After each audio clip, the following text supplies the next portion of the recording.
नमस्कार दोस्तों, स्वागत है आपका स्टडी फॉर सिविल सर्विसेज में। वीडियो को पूरा देखिए। कोई भी आपका फीडबैक है, कोई सजेशन है, तुरंत वीडियो में कमेंट करके जरूर बताइए। अच्छा लगे तो वीडियो लाइक जरूर कर लीजिए और ऐसे वीडियो लगातार फ्री में पाने के लिए चैनल को तुरंत सब्सक्राइब कर लीजिए और बेल आइकन को जरूर टैप कर लीजिए ताकि आगे भी सारे वीडियो आपको मिलते रहे। यूट्यूब में फॉलो करते हैं तो प्लीज ये वाला फ्री टेलीग्राम चैनल जरूर ज्वाइन कर लीजिएगा। सारे नोटिफिकेशन, सारे अपडेट यहीं पे आते हैं, ध्यान रखिएगा। स्टडी फॉर सिविल सर्विसेज का कोई भी पेड ग्रुप अगर आपको ज्वाइन करना है तो सिर्फ 856480560660897523864455 यही नंबर है हमारे, सिर्फ जहां पे कॉल या व्हाट्सएप कर सकते हैं। इंस्टाग्राम पे हमारा पेज जरूर फॉलो कर लीजिएगा, study for civil dot services है।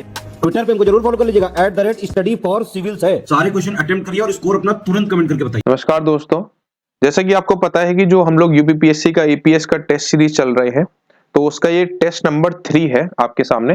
बिना टाइम वेस्ट करे शुरू करते हैं। पहला क्वेश्चन आपके सामने दे रखा है कि जो सोमनाथ है, Somnath the many voices of a history, इसके लेखक कौन है, पूछ रहा है क्वेश्चन। क्वेश्चन नंबर 1 का आंसर बताएंगे। Somnath the many voices of a history के लेखक कौन है? के.आर. कुंगू हैं, रोमिला थोपर जी हैं, रघुवीर सिंह हैं या आर.के. मुखर्जी हैं? क्वेश्चन नंबर 1 का आंसर देखिए। मैं आपको फिर बता दूं, अगर आपको ये टेस्ट सीरीज देखने हैं या आपको टेस्ट ऑफिशियल ऐप पे भी हमारे उपलब्ध हैं, आप जाके वहां पे भी सारे टेस्ट आपको मिल सकते हैं। और ये पूरे टेस्ट सीरीज की जो श्रृंखला चली आ रही है, ठीक है, कुल मिला के 2 टेस्ट हो चुके हैं। ये टेस्ट है आपका टेस्ट नंबर 3 है। चलिए बताइए क्वेश्चन नंबर 1 का answer. Somnath the money voices of a history के किसकी पुस्तक है, इसके लेखक कौन है? देखिए सवाल आते ही आते हैं, चाहे आपकी बुक्स हो गई, कुछ भी अगर आप लोगे सवाल आते ही आते हैं। तो इसका क्या आंसर हो जाएगा आपका? देखिए रोमिला, रघुवीर सिंह आपको पता ही है कि इनका नाम भी आपने सुना ही होगा, ठीक है ना। इसका आंसर क्या होगा? रोमिला थापर। ताज उल मसिर के लेखक कौन है, रचनाकार कौन है? जल्दी से बताएंगे। बताइए क्वेश्चन नंबर 2 का आंसर। ताज उल मसिर के रचनाकार कौन है? इसका आंसर क्या हो जाएगा? देखिए इसका आंसर क्या हो जाएगा? हसन आपका निजामी साहब, ठीक है। हसन निजामी साहब किसकी है? ताज उल मसिर के हैं। उसके बाद अगर पूछा जाता है कि मुंतखब उल लुबाब के बुक किसकी है, मुंतखब उल लुबाब किस रचनाकार की कृति है, तो क्या आंसर करेंगे? क्वेश्चन नंबर 3 का आंसर बताएंगे। देखिए मुंतखब उल लुबाब की रचना अगर पूछेगा तो क्या आंसर आएगा आपका? खफी खान साहब। देखिए फिर से सवाल आ गया है फुल फॉर्म का। मैंने आपको बताया था पहले भी टेस्ट में कि फुल फॉर्म से सवाल आते हैं, याद रखिएगा। CROM का क्या है? Computerize range of motion.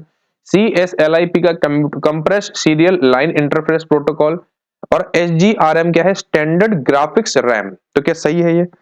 बताइए। तो पहले वाली सही है, दूसरी वाली भी सही है, चौथी वाली है, बस इतना याद रखिएगा, चौथी वाली गलत है। तो केवल तीसरा असत्य है, तो इसमें आएगा डी। स्टैंडर्ड की जगह क्या आ जाएगा आपका? सिंक्रोनस, याद रखिएगा। सिंक्रोनस याद रखिएगा, क्या आपका? Synchronous. Synchronous graphics RAM. Virus की full form vital information resource under siege. DVDR digital versatile disc recordable. उसके बाद reduce infrastructure set computer RISC की। तो बिल्कुल सही है ये, चारों बिल्कुल तीनों सही है, तीनों क्या हो जाएंगी आपकी? सत्य हो जाएंगी। अगले क्वेश्चन पे चलते हैं। क्वेश्चन नंबर 6 का आंसर बताएंगे। The full form of BHTML क्या होती है? Basic hyper text markup language होती है क्या? MSCDEX का क्या माइक्रोसॉफ्ट कॉम्पैक्ट डिस्क एक्सटेंशन होती है क्या? OOP की full form object orienting operating program होती है क्या? बताइए क्वेश्चन नंबर 6 का आंसर देंगे। देखिए क्वेश्चन नंबर 6 का तो इसका आंसर क्या हो जाएगा? तीनों सत्य की तीनों गलत। देखिए क्या हो जाएगा इसमें? खाली केवल दूसरा सत्य है। इस जो BH इसमें क्या होगा ना, ये जो बेसिक लिखा है, बेसिक की जगह क्या करना है आपको? Broadcast. Broadcast hyper text markup language, जिसको HTML की क्या होती है? Hyper text markup language. और ऐसी OOP की क्या होती है? ऑब्जेक्ट ओरिएंटेड प्रोग्रामिंग, ठीक है ना। ऑब्जेक्ट ओरिएंटेड, ऑपरेटिंग की जगह क्या आएगा? Oriented, oriented programming. बताइए क्वेश्चन नंबर 7 का आंसर बताएंगे। Identify the correct option. कह रहा है interferon is related to fungi, fungi से संबंधित है, जो एक संबद्ध कवक से है। DNA का एक भाग जो कि एक प्रोटीन के लिए जानकारी प्रदान है, उसे जीन कहा जाता है। बेसिलिस यूरिनजेसिस उसको उपयोग हम लोग जैविक कीटनाशक के रूप में किया जाए, इसको हम पेस्टिसाइड के नाम से जानते हैं। बताइए क्वेश्चन नंबर 7 का आंसर बताएंगे। ये बिल्कुल बात सही है क्या? क्वेश्चन नंबर 7, इसका आंसर क्या हो जाएगा? डी। केवल दूसरा और तीसरा सत्य है, याद रखिएगा। जीव विज्ञान की एक शाखा प्रतीक्षा विज्ञान जनक कौन है? कह रहा है फादर ऑफ इम्यूनोलॉजी। आपने सुने होंगे इन सबके नाम, है ना। जैसे रॉबर्ट कोच है, ये किसके हैं? बैक्टीरियोलॉजी के हैं। अगर आपको पूछा जाता है कि बैक्टीरियोलॉजी के फादर कौन है, रॉबर्ट कोच साहब हैं। लुईस पास्चर ने पॉस्चराइजेशन का संबंध दिया था, है ना, सिद्धांत दिए पेस्चराइजेशन का। और टेंसले ने क्या दिया था, इकोसिस्टम दिया था। देखो दो वर्ड होते हैं, बहुत कंफ्यूजन होता है, इकोलॉजी और ecosystem. Ecology, ecosystem. Edward Jenner, इसका क्या आंसर हो जाएगा आपका, क्वेश्चन नंबर 8 का आंसर क्या हो जाएगा, ए, एडवर्ड जेनर। तो पूछेगा जेनर पॉक्सिन, याद रखिएगा, father of immunology. Question number 9 कह रहा है संवेद ग्रंथियां स्तनियों की त्वचा में पसीने की ग्रंथियां, मैच द कॉलम करना है। क्वेश्चन नंबर 9 का आंसर क्या होगा बताइए। देखिए जहां तक मुझे पता है कि जो संवेद ग्रंथियां होती हैं ये स्तनियों की त्वचा में पसीने की ग्रंथियां बनती हैं, पहले का ये हो जाएगा। पहले जो ग्रंथियां होती हैं ये आपके तिलचट्टे जो होते हैं आपके जो पर जन नंगों की ग्रंथियां जो होती है, जिसको हम जेनिटल ग्लैंड कहते हैं कॉकरोच में, है ना। और जो श्लेष्म ग्रंथियां होती है मेढक की त्वचा पर म्यूकस की स्त्राव करने वाली ग्रंथियां, इसको हम क्या कहते हैं आपकी श्लेष्म। और जो लाइक्रेम होती है, लाइक्रेम, जैसे हम लोग रोते हैं, ये भी क्वेश्चन बहुत बार पूछा गया है कि जब हम रोते हैं तो जो ग्लैंड निकलती है, जो हमारे आंसू निकलते हैं, उसको क्या कहते हैं, लैक्रिम ग्लैंड्स कहते हैं, लैक्रिम कहते हैं। तो क्या लैक्रिम ग्रंथियां नेत्र में पाई जाने वाली, तो यही ग्रंथियां होती हैं, यही तो कहते हैं ना कि जब हम और हमारा बहुत उदास होते हैं तो हम रोते हैं, तो हमारे आंसू नहीं, हमारे लैक्रिम ग्लैंड्स निकलते हैं, ठीक है। तो इसका आंसर क्या हो जाएगा, 1 हो जाएगा ऑप्शन। मादा एनोफिलीज मच्छर में अमाशय में एनोफिलीज मॉस्किटो, जो उसका अंडक जो होता है, अंडक की खोज किसने की थी, जिसको हम एनोफिलीज मॉस्किटो कहते हैं, फीमेल एनोफिलीज मॉस्किटो। बताइए, इनके ही जन्मदिन के अवसर पर वर्ल्ड मलेरिया डे बनाया जाता है, याद रखिएगा, मलेरिया वर्ल्ड मलेरिया डे हम लोग इन्हीं के जन्मदिन के अवसर बनाते हैं। बताइएगा क्या है इसका आंसर। क्वेश्चन नंबर 10 क्या होगा आपका, रोनाल्ड रॉस साहब। कृषि विज्ञान में ऑस्ट्रीकल्चर का संबंध किससे है, ऑस्ट्रीकल्चर बताइए, ऑस्ट्रीकल्चर का संबंध किससे है। ऑस्ट्रीकल्चर मतलब क्या होता है, क्वेश्चन नंबर 11। देखिए क्या होता है आपका, आर्टिफिशियल जो ब्रीडिंग होती है, जो व्यापार हेतु सीमा में कृत्रिम प्रजनन होता है, उसको हम क्या कहते हैं, ऑस्ट्रीकल्चर के नाम से जानते हैं। देखिए क्वेश्चन कह रहा है, क्वेश्चन नंबर 12 देखेंगे, सही विकल्प की पहचान कीजिए। मनुष्य में समाज सामान्य जो रक्तचाप होता है, जिसको हम क्या कहते हैं, ब्लड प्रेशर, 120/80 होता है, बिल्कुल बात सही है। जिसमें 180 क्या होता है, डायस्टोल होता है, तथा 80 क्या होता है, सिस्टोल। नहीं, बस याद रखिएगा 180 को हम लोग किस नाम से जानते हैं, सिस्टोल के नाम से जानते हैं। और 80 को हम लोग क्या कहते हैं, 80 जो होता है आपका, वो होता है आपका डायस्टोल, बस याद रखिएगा। पहला सेंटेंस, मनुष्य की जो श्वसन दर होता है, ब्रीथिंग रेट 16 से 20 मिनट पर मिनट, 16 से 20 प्रति मिनट, बिल्कुल बात सही है। मनुष्य की सबसे बड़ी जो धमनी होती है, जिसको हम क्या कहते हैं, आर्टरी, कौन सी होती है आपकी, inferior vena cava, inferior vena cava होती है, बिल्कुल बात सही है, ठीक है ना। तो क्वेश्चन नंबर 12 का आंसर क्या हो जाएगा आपका, 2 सत्य है। सबसे बड़ी आर्टरी, हाँ अगर देखो वीन पूछेगा, आर्टरी नहीं, हाँ धमनी नहीं, वीन होती है सबसे बड़ी, वीन पूछेगा तो कौन सी हो जाएगी, इंफीरियर वेना कोवा। कह रहा है सबसे अधिक पुनर्ध्वन की क्षमता किस अंग में, पुनर्ध्वन मतलब रीजेनरेटिव कैपेसिटी, क्या होता है। क्वेश्चन नंबर 13 का आंसर बताएंगे, बताइए क्या हो जाएगा आपका, लिवर आंसर हो जाएगा इसका, क्या, यकृत। देखिए जल विहार मेला, बटेश्वर मेला, बलदेव छठ मेला और शुक्रताल का मेला बहुत ही इंपॉर्टेंट है, बहुत बार एग्जाम में पूछे भी गए हैं। बताइए क्या आंसर होगा क्वेश्चन नंबर 14 का। कह रहा है इनमें से कौन सा सम्मिलित नहीं है। देखिए देखो 14 का, क्वेश्चन नंबर 14 का, जहां तक है जल विहार मेला बुंदेलखंड, अच्छा, बटेश्वर आगरा, बिल्कुल बात सही है। बलदेव छठ पूर्वांचल, उनमें से कोई भी नहीं। तो ये जो जल विहार है आपका, मेला है आपका, ये कहां, बुंदेलखंड, ये बात ठीक है। ये वाला गलत है, बलदेव छठ मेला जो है आपका गलत हो जाएगा आंसर, पूर्वांचल में नहीं होता। कह रहा है कि कौन से साल में वर्तमान उत्तर प्रदेश का प्रायः संपूर्ण क्षेत्र बंगाल प्रेसिडेंसी से अलग करके आगरा प्रेसिडेंसी के अधीन कर दिया गया। आपको पता है कि जो अवध वाली थी, अवध नाम था पहले, है ना, फिर प्रेसिडेंसी ऑफ अवध, पता है क्या होगा। क्वेश्चन नंबर 15 का आंसर बताएंगे, कब आगरा प्रेसिडेंसी के अधीन कर दिया गया था, 1832, 33, 34 या 35। क्वेश्चन नंबर 15 याद रखिएगा, इसका आंसर क्या हो जाएगा आपका, 1834, ठीक है। चलिए उसके बाद क्वेश्चन नंबर 16, अंग्रेजों के विरुद्ध बनारस विद्रोह का नेतृत्व किसने किया था। जैसे आपको पता है क्वेश्चन पूछा जाता है कि बनारस विद्रोह जो हुआ था, बंगाल रेबिलियन जो हुआ था, उसमें क्वेश्चन नंबर 16, अंग्रेजों के विरुद्ध बनारस विद्रोह का नेतृत्व किसने किया था, क्या आंसर होगा इसका, राजा चेत सिंह के द्वारा। देखिए अरबों की संधि पर सिंध पर विजय 712 ईसी पूर्व में हुई थी, एडी में हुई थी। कनिष्क का जो राज्यरोहण हुआ था, जो कोरोनेशन हुआ था, 78 ईसा पूर्व में हुआ था, संपन्न हुआ। और लगभग 500 ईसा पूर्व में पन्नी द्वारा अष्टधाई की। देखो ये भी क्वेश्चन बन सकता है, थोड़ा ना ध्यान से देखना, बहुत बार क्वेश्चन पूछा गया है कि जो अष्टधाई है वो किसके द्वारा, पन्नी द्वारा, ये बात याद रखिएगा। इसका आंसर क्या हो जाएगा, बी आंसर गलत है, ईसा पूर्व नहीं होगा, BC नहीं होगा, AD होगा यहाँ पे। क्या होगा यहाँ पे? BC नहीं होगा, यहाँ पे क्या होगा? AD।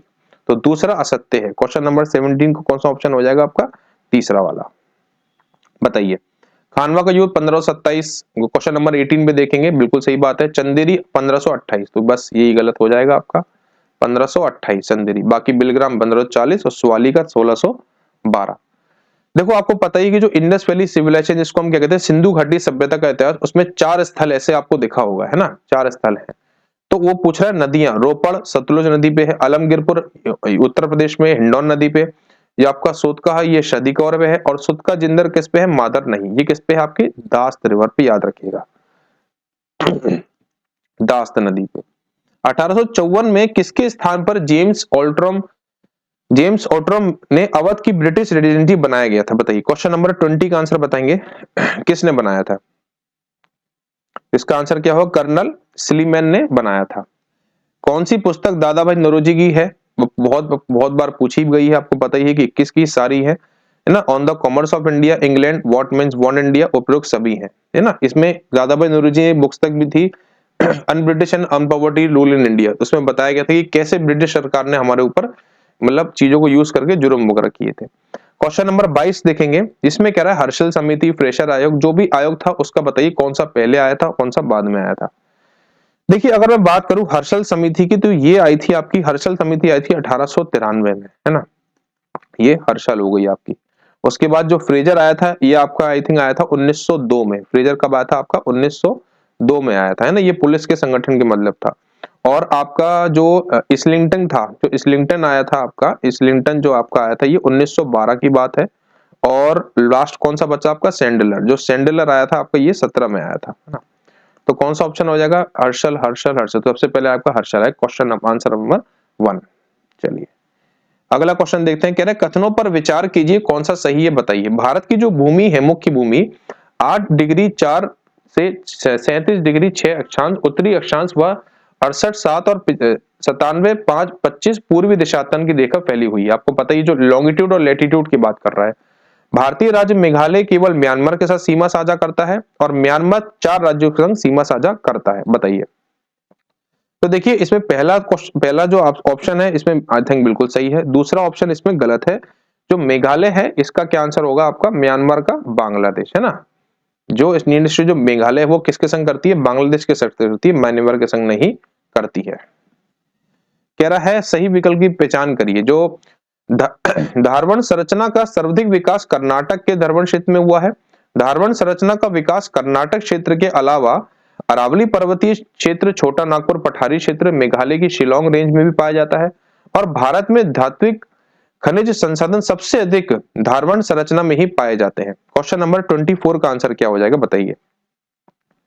देखिए 24 का आंसर क्या हो जाएगा? बिल्कुल चारों क्या है? सत्य हैं, तीनों सेंटेंस सही है। विकल्पों में सही विकल्प का पहचान करिए। कह रहा है कुडप्पा संरचना का सर्वाधिक विकास आंध्र प्रदेश के कुडम्पा क्षेत्र में हुआ है। भारत में पेट्रोलियम के लिए गोंडवाना क्रम, देखिए पेट्रोलियम के लिए नहीं होता है, याद रखिएगा, कोल के लिए होता है। और धारवण क्रम की चट्टानें धात्विक खनिजों के लिए प्रसिद्ध हैं। क्वेश्चन नंबर 25 का आंसर क्या हो जाएगा? तो देखिए बस कोल वाला गलत होगा, तो इसमें दूसरा, केवल 2 असत्य है, बाकी 3 दोनों क्या है? सही है।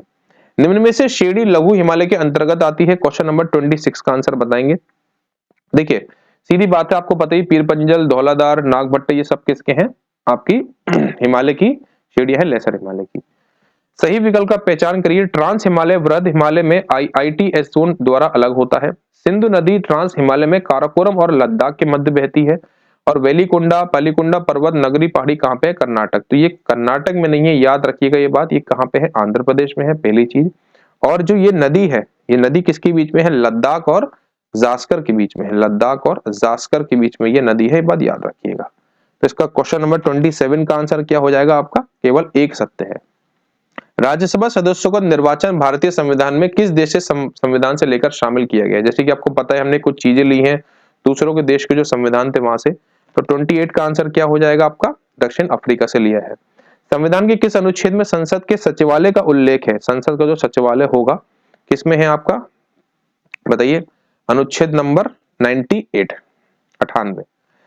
निम्न विकल्पों में से सही की पहचान करिए। अंडमान व निकोबार द्वीप समूह मूलतः टर्शरी युग से बने सागरीय वलित पर्वतों के समुद्र से उभरे भाग हैं। डंकन पास, जिसको हम डंकन पैसेज कहते हैं, ये दक्षिण अंडमान और लघु अंडमान, साउथ और लेसर का है। अंडमान की राजधानी पोर्ट ब्लेयर दक्षिण अंडमान पर स्थित है, साउथ अंडमान में है। क्वेश्चन नंबर 30 का आंसर बताएंगे। तो बिल्कुल बात क्या है, ये सत्य है। दूसरी G20 भ्रष्टाचार विरोधी समूह का बैठक मई 2023 में कहां संपन्न हुई थी? Question number 31। देखिए क्वेश्चन नंबर 31 का आंसर क्या हो जाएगा? तो ये ना लखनऊ में हुई थी, ये हुई थी आपकी उत्तराखंड में, याद रखिएगा, इनमें से कोई नहीं। नेशनल इंस्टीट्यूशन रैंकिंग फ्रेमवर्क 2023 में जो शिक्षा मंत्रालय द्वारा जारी करता है, सर्वोत्तम सभी श्रेणियों में सर्वश्रेष्ठ स्थान किसका है? देखिए नेशनल इंस्टीट्यूट रैंकिंग फ्रेम पूछेगा तो 32वें का आंसर क्या हो जाएगा? क्या हो जाएगा आपका? IIT मद्रास। ग्लोबल कॉम्पिटिटिव्स की बात कर रहा है, वैश्विक प्रतिस्पर्धा प्रतिधनात्मक सूचकांक की बात कर रहा है, जिसमें कह रहा है कि क्या आयरलैंड का पहला स्थान था और तृतीय स्थान स्विट्जरलैंड का था। भारत की रैंकिंग 40वीं थी और वैश्विक भुखमरी सूचकांक में भारत 100वें स्थान पर था। देखिए पहली बात याद रखिएगा, तो पहला स्थान था वो आयरलैंड का नहीं था, क्या आ जाएगा इसकी जगह? डेनमार्क का पहला स्थान था, याद रखिएगा। क्वेश्चन नंबर 33, ठीक है ना, क्या था इसका? डेनमार्क। और भारत की जो इसमें रैंक थी, जो उसकी सूचकांक था, कितना था? 111 था, याद रखिएगा, किसमें? ग्लोबल हंगर इंडेक्स में। 34 क्वेश्चन बताएंगे। मई 2023 में भारतीय वायुसेना प्रमुख VR चौधरी किस देश की 4 दिवसीय आधिकारिक यात्रा पर थे? Question number 34। तो कहां की थी? आपकी श्रीलंका की। ताइवान की एप्पल के सप्लायर कंपनी फॉक्सकॉन ने बोला है कि $500 मिलियन का निवेश करेंगी। कहां पे, किस राज्य में करेंगे ये? इसका आंसर क्या हो जाएगा आपका? तेलंगाना। भारत में किस अंतरराष्ट्रीय संस्था के साथ समझौता करके दिल्ली में जलवायु परिवर्तन और स्वास्थ्य केंद्र स्थापित किया जाएगा? किसके संग बोला है? क्वेश्चन नंबर 36 का आंसर क्या हो जाएगा आपका? आपका Asian development bank, Manila Philippines में इसका क्या है? मुख्यालय है। प्रमीला मलिक जो पहली आपकी महिला विधानसभा महिला अध्यक्ष के रूप में सितंबर 2023 में को चुना गया है, किसका? उड़ीसा विधानसभा की पहली महिला अध्यक्ष। और इन्फोसिस जो राफेल नडाल है, उन्होंने ब्रांड एम्बेसडर किसको चुना है? राफेल नडाल को चुना है। क्या बात सही है? क्वेश्चन नंबर 37 का आंसर बताएंगे। तो दोनों बात क्या है? बिल्कुल सही है। नॉर्मल बोल्ड्रक फील्ड, देखो याद रखना, जो नॉर्मल बोल्ड्रक थे, इनको जो फादर ऑफ एग्रीकल्चर जिसको हम बोलते हैं, याद रखिएगा, कृषि के जो पितामह जिसको कहते हैं, कौन है? नॉर्मल बोल्ड्रक। तो 2023 किस उपलब्धि को दिया गया, किस शख्स को दिया गया? क्वेश्चन नंबर 38 याद रखिएगा, स्वाति नायक को दिया गया Norman Borlaug field award 2023। National sports day सबको पता है कि हम लोग 29 अगस्त को मेजर ध्यानचंद की स्मृति, बिल्कुल बात सही है, और ये 12वां राष्ट्रीय खेल दिवस मनाया गया है। देखिए याद रखिएगा, पहले राजीव गांधी जो खेल रत्न अवार्ड था, उसका अवार्ड अब चेंज करके क्या कर दिया गया? मेजर ध्यानचंद खेल रत्न अवार्ड। 2023 में राष्ट्रीय जो खेल की थीम थी, sports and games and enable and inclusive and fit society, याद रखिएगा। तो क्वेश्चन नंबर 39 का आंसर क्या हो जाएगा? दोनों बातें क्या है आपकी? सत्य है। BCCI का जो आपका मुख्यालय है, देखो जो टेस्ट सीरीज 2 देखिए, हम इन टेस्ट सीरीज से क्या कर रहे हैं? कोशिश कर रहे हैं कि सारे क्वेश्चन आपके लिए, सारे पूरे जितने भी पैरामीटर बन सकते हैं सारे, जैसे टेस्ट सीरीज नंबर 2 में मैंने आपसे पूछा था ICC का मुख्यालय, इसमें BCCI का आके वानखेड़े मुंबई में, बिल्कुल बात सही है। हॉकी का मैदान सामान्यतः 91.4 लंबा और 55 मीटर चौड़ा होता है। हॉकी विश्व कप की शुरुआत 1900 कब हुई थी आपकी? तो केवल इसमें तीसरा असत्य है, क्योंकि 75 की जगह याद रखिएगा 1900 क्या आएगा आपका? 71 में शुरुआत होती है। पूर्व भारतीय क्रिकेट खिलाड़ी सचिन तेंदुलकर से संबंधित निम्न कथनों पर विचार कीजिए। देखिए सचिन तेंदुलकर ने अपना 100वां शतक एशिया कप 2012, बिल्कुल बात सही है, श्रीलंका के विरुद्ध पूरा किया था। क्या 2012 में लगाया था श्रीलंका के खिलाफ? सचिन तेंदुलकर 100 अंतरराष्ट्रीय शतक बनाने वाले एकमात्र खिलाड़ी हैं, बिल्कुल बात सही है ये। सचिन का आखिरी अंतरराष्ट्रीय मैच वेस्टइंडीज के विरुद्ध था, बिल्कुल बात सही है, वेस्टइंडीज कहां पे? वानखेड़े में। वह भारत रत्न पाने वाले दूसरे नहीं पहले खिलाड़ी हैं। और शतक किसके खिलाफ लगाया था? याद रखिएगा, ये किसके? बांग्लादेश के खिलाफ, ठीक है, बांग्लादेश के खिलाफ लगाया था। तो पहला और चौथा गलत हो जाएगा, पहला और चौथा क्या है? असत्य है। भारत की संप्रभुता भारत की जनता में निहित है, यह स्पष्टीकरण संविधान के किस भाग में प्राप्त है? जो सॉवरेनिटी होती है हमारी, ये किस चीज में आती है? क्वेश्चन नंबर 42 का आंसर बताएंगे क्या होगा? तो किस में आती है? प्रियम्बल में। प्रियम्बल ऐसा बोलता है। किस संविधान शास्त्री ने राज्य के नीति निर्देशक तत्वों को लक्ष्यों और आकांक्षाओं का घोषणा पत्र कहा है? बताइए। क्वेश्चन नंबर 40, जैसे अंबेडकर साहब ने कहा है कि heart and soul of constitution article 32 को, वैसे ही question manifesto of goal and aspiration किसके द्वारा कहा गया है? तो याद रखिएगा KC वियर के द्वारा। संसद द्वारा भारतीय नागरिकता अधिनियम 1955 में पारित किया गया था। क्वेश्चन नंबर 44, संविधान के भाग 2 में 5 प्रकार की नागरिकता प्रदान करने का प्रावधान है। बिल्कुल। भारतीय नागरिकता का लोप 3 प्रकार से हो सकता है, मतलब किस तरीके से आप नागरिकता छोड़ सकते हैं या जा सकती है। तो क्वेश्चन नंबर 44 का आंसर क्या हो जाएगा? तीनों सही है। 95 संशोधन जो है आपका कौन सा कह रहा है कि कौन से संविधान संशोधन के द्वारा सहकारी समितियां, जिसको हम क्या कहते हैं, कोऑपरेटिव सोसाइटीज का दर्जा प्राप्त हुआ है? बताइए। Question number 45। तो 45 का आंसर क्या हो जाएगा आपका? 97 संशोधन। जैसे याद रखिएगा, कुछ मैं आपको बताऊं, 101 जैसे जीएसटी से है ना। 102 अगर आपको पूछा जाता है national commission for backward classes, याद रखिएगा। 103 पूछेगा तो इकोनॉमिकली वीकर सेक्शन, और 104 पूछेगा तो एंग्लो इंडियन से। ये ऐसे कुछ हैं जो बहुत बार पूछे जाते हैं। अब कुछ मैथ के सवाल देख लेते हैं। कह रहा है 1,45,900 से कौन सी संख्या जोड़ी जाए कि जो 6 अंकों की सबसे बड़ी संख्या हो? 6 अंकों की सबसे बड़ी संख्या हो जाएगी 99999। इसमें से हम ये माइनस कर देंगे, आंसर आपके सामने आ जाएगा 99045 तो 850499। ठीक हो गया, सिंपल सी बात है। देखो अगर हम सबसे बड़ी संख्या 99999 है, इसमें से अगर हम माइनस कर देंगे तो ये आंसर संख्या आ जाएगी, इसमें हम जोड़ सकते हैं। कह रहा प्रवीण के पास कुछ कुत्ते हैं और कुछ मुर्गे हैं। यदि इनके सर की संख्या 108 है और पैरों की संख्या 310 है। देखो इसमें हम कैसे कर सकते हैं, जैसे एक तो ये फॉर्मूला होता है कि x प्लस वाई की वैल्यू क्या है, 108 हो गई, मतलब ये आपके आपके सरों की संख्या हो गई। और अगर पैरों का बोलेगा, देखो आप जैसे कुत्ते हैं, कुत्ते कितने होते हैं आपके? 4 पैर, 2 तो 4 है। और चिकन के जिसको मुर्गा 2 पैर, इसके 310। तो इसमें आप इक्वेशन सॉल्व कर सकते हो, या एक और तरीका है जिसमें आप कर सकते हो, कुल पैर आप देख लो, कुल पैर कितने हैं आपके, अपॉन कम पैर हो जाएंगे। ठीक है, माइनस कुल सिर। ये एक थोड़ी सी ट्रिक है, आप चाहो तो इससे कर सकते हो, नहीं तो ऊपर इक्वेशन भी सॉल्व कर सकते हो। अब कुल पैर अगर कितने दिख रहे हैं आपको, कुल पैर हमारे कितने हैं आपके? 310। यहाँ पे कर देता हूं, 310 क्या है? पैर है। अपॉन क्या करेंगे? कम पैर बताइए, अगर मैं पूछूं कुत्ते या मुर्गे में कम पैर किसके होते हैं, तो मुर्गे के 2। माइनस क्या बोला मैंने? कुल सिर कितने हैं आपके? सिर कितने हैं आपके? 108। ठीक है, तो इसका आंसर जो आएगा आपको, वो आएगा आपका 40 155। 155 में 108 घटाएंगे, कितना आएगा आपका? 2 2 2 1 जा 2। ठीक है, ये 105। 155 में से 108 घटाएंगे तो कितना आएगा? 41 आएगा, है ना। बस हो गया कम, 47 आएगा। 155, हाँ एक मिनट। देखिए मैं बताऊं, कुल पैर डिवाइड बाय, ये आपका क्या है? डिवाइड है, याद रखिएगा। डिवाइड बाय कम पैर माइनस कुल सिर हो जाएगा। ठीक है, तो अगर आप 155 310 बटे 2, 155 आ गया। 108 में से अगर आप 47 को माइनस करोगे तो कितना आएगा आपका? 61 आ जाएगा। ठीक है, याद रखिएगा। देखो 155 में से 100 अगर 8 घटाओगे आप तो आपको 47 मिल जाएगा। ये 47 कैसे आया? 155 में से 108 घटाएंगे तो 47 आ जाएगा। और 108 में से जब 47 घटाओगे तो कितना आ जाएगा? 61। 61 कैसे है? क्योंकि ये पूछ रहा है मुर्गों की संख्या, मुर्गों की 61 हो जाएगी। अगर कुत्ते की पूछता तो कितनी आ जाती है आपकी? 47 आ जाती। एक बताइए, कह रहा है कि दो प्राकृतिक संख्याओं कौन सी है जिनके गुणनफल 2400 है? मैं आपको फिर से एक बार बता देता हूं अगर हो गया।